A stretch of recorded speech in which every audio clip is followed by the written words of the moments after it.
penglihatan, juga hati untuk berarti yang kita lihat pengertian fikih di sini. Kata fikih adalah bentukan dari kata fikun yang berarti secara bahasa fahmul amik atau pemahaman yang mendalam yang menundaki pengalaman potensi akal. Ilmu fikih merupakan salah satu bidang keilmuan dalam syariah Islam yang secara khusus membahas persoalan hukum atau aturan yang terkait sebagai aspek kehidupan manusia, baik menyangkut individu, masyarakat maupun hubungan manusia dengan penciptanya. Tolong diperhatikan ya. Fikih diperoleh melalui dalil yang terperinci atau tafsiri, yakni Al-Quran, hadis, qiyas dan ijma melalui proses istidlal atau deduktif, istinbat, induktif atau nazar analisis. Ruang lingkup fikih. 1. Hukum yang bertalian atau berkaitan dengan hubungan manusia dengan Allah atau ibadah. 2. Hukum-hukum yang bertalian dengan muamalat, yaitu hukum-hukum yang mengatur hubungan manusia dengan sesamanya. 3. Hukum-hukum munakahat atau pernikahan. Yang keempat, hukum jinayah atau hukum perdata, yaitu hukum yang mengikat manusia dalam kehidupan sehari-hari dalam berbangsa dan bernegara. Selanjutnya, periodisasi perkembangan ilmu fikih. Periode Nabi Muhammad SAW pada masa Rasulullah adalah masa fikih Islam mulai tumbuh dan membentuk dirinya menjelma ke arah kebenaran. Periode fikih masa Nabi Muhammad terbagi menjadi 2 periode, yaitu 1. Periode Mekah. Pada masa ini belum banyak hal-hal yang mendorong Rasulullah SAW untuk mengadakan hukum atau undang-undang. Pada masa ini Rasul berfokus pada akidah umat Islam. Oleh karena itu tidak ada ayat-ayat hukum di dalam surat Makkiyah seperti surat Yunus, surat Ar-Ra'd, surat Yasin, Al-Furqan dan sebagainya. Kebanyakan ayat-ayat Makkiyah berisikan hal-hal yang orientasinya ibadah, akidah, akhlak dan sejarah. Yang kedua, periode Mekah.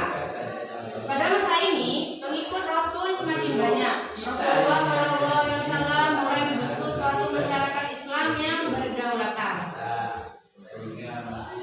Karena itu timbullah keperluan untuk membentuk syariat dan peraturan-peraturan bagi masyarakat guna mengatur hubungan antar anggota masyarakat satu dengan lainnya dan hubungan mereka dengan umat lainnya dalam tatanan kehidupan sehari-hari.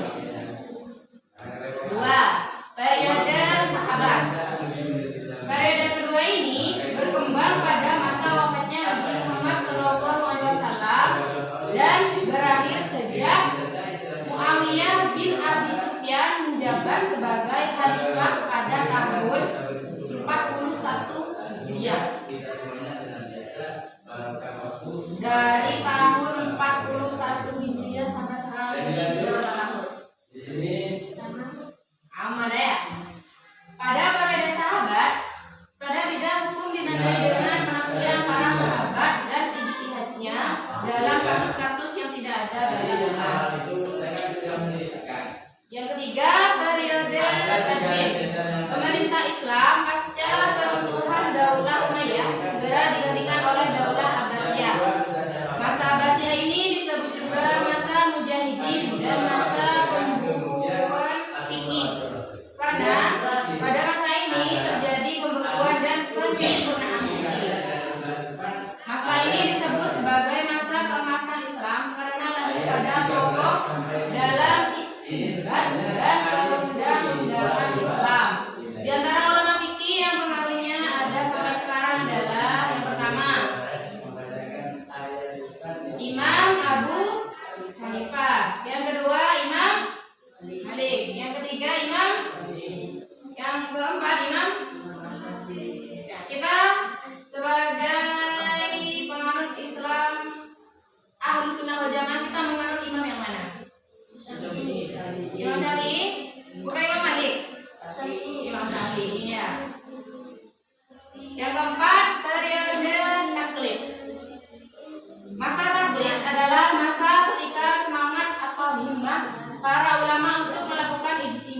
mutlak, mulai melemah dan mereka kembali kepada dasar tafsir yang asasi dalam pengistinbatan hukum dari nas Al-Quran dan As-Sunnah.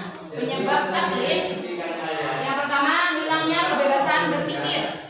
Yang kedua, ulama masa itu kehilangan kepercayaan diri untuk berijtihad secara mandiri.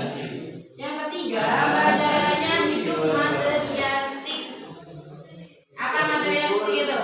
atas nikmat yang telah diberikan kita oleh Allah. Hidup dari Cuma kita juga terlepas. aktivitas ulama pada masa taklid adalah mereka menulis kitab-kitab yang menjelaskan keistimewaan imam mereka masing-masing dan memberi fatwa pula bahwa orang yang bertaklid atau muqallid tidak boleh menggabungkan mazhab satu dengan mazhab lainnya. Kedua orang. Karena di sisi lain Di sini fikih dalam segi ibadah dan karakteristiknya. Menurut bahasa ada 4 makna dalam pengertian ibadah. Yang pertama, taat. Yang kedua, tunduk. Yang ketiga, hina.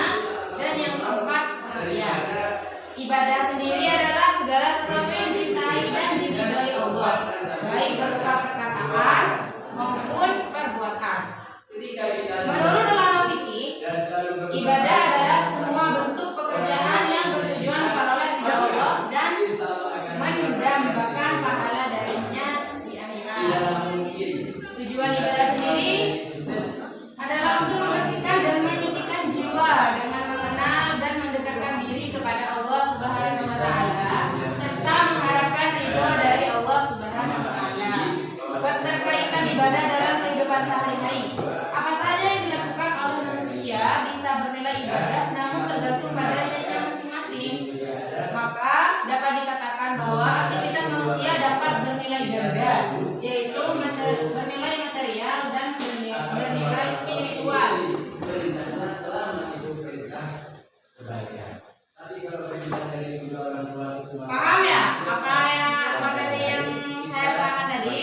Paham ya. Tujuan dari pembelajaran kita hari ini yang pertama, menganalisis konsep fikih dan sejarah perkembangannya. Yang kedua, menyimpulkan konsep fikih dan sejarah perkembangannya. Dan yang ketiga, menulis laporan hasil analisis konsep fikih dan sejarah perkembangannya. Terakhir, mempresentasikan hasil analisis konsep fikih dan sejarah perkembangannya.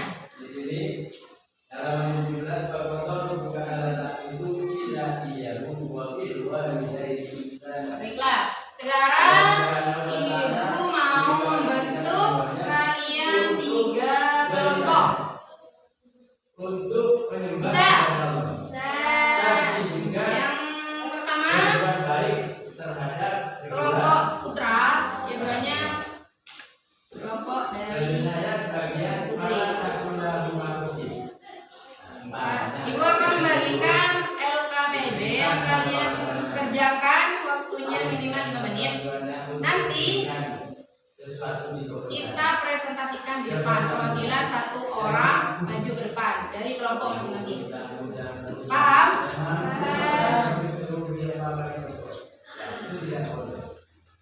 Di sini maka dalam ayat ini kala takut manusia. Walatan haruma apalagi membuka juga kedua orang tua. Sangat tidak diperbolehkan. Ibu kasih waktu 5 menit untuk mengerjakan. Setelah ini maju ke depan perwakilan 1 anak untuk mempresentasikan hasil jawaban dari kelompok masing-masing. Sudah ya? Ya, Bu.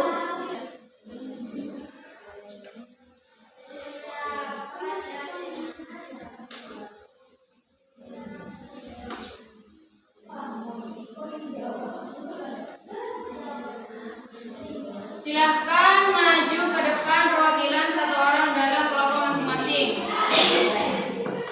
Kelompok 1, kelompok 2, kelompok 3 silahkan maju ke depan. Ya.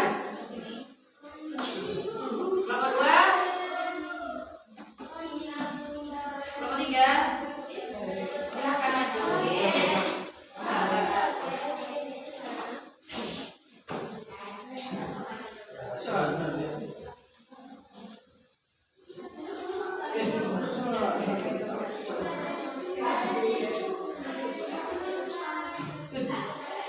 dari kelompok 1 presentasikan hasilnya.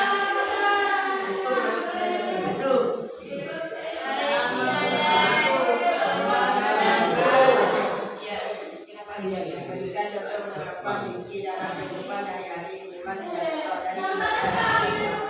ibadah. 1. Sholat, 2. Puasa, 3. Zakat, muamalah, 1. Jual beli, 2. Pinjam meminjam, 3. Sewa menyewa.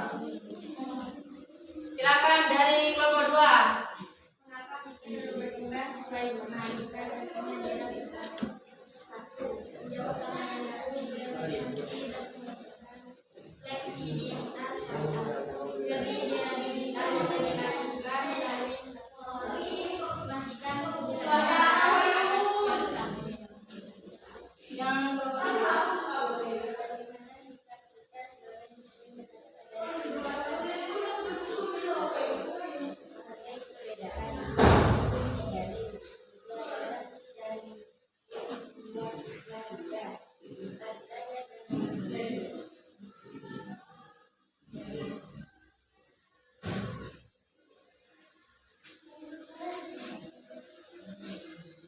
Dari hasil dari ketiga kelompok tersebut, adakah yang kalian belum pahami? Paham?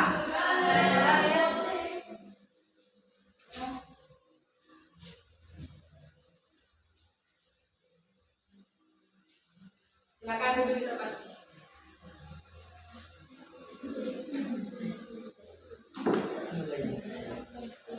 Dari hasil KPD yang ibu kasih ke kalian dalam bentuk kelompok,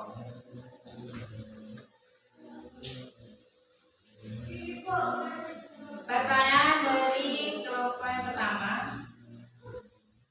berikan contoh penerapan fikih dalam kehidupan sehari-hari minimal 3 contoh dari ibadah dan muamalah.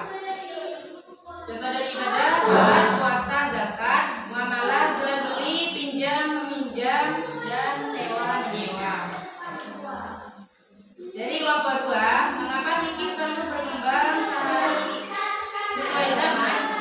Berikan contohnya di era sekarang, misalnya jual beli online dan sebagainya. Mengapa fikih perlu berkembang sesuai zaman? Yang pertama, menjawab tantangan baru. Yang kedua, relevansi dan kemudahan. Dan yang ketiga, fleksibilitas syariat. Contoh di era sekarang, jual beli di era digital dapat dilakukan melalui platform daring, memastikan kejelasan barang dan akad yang sah.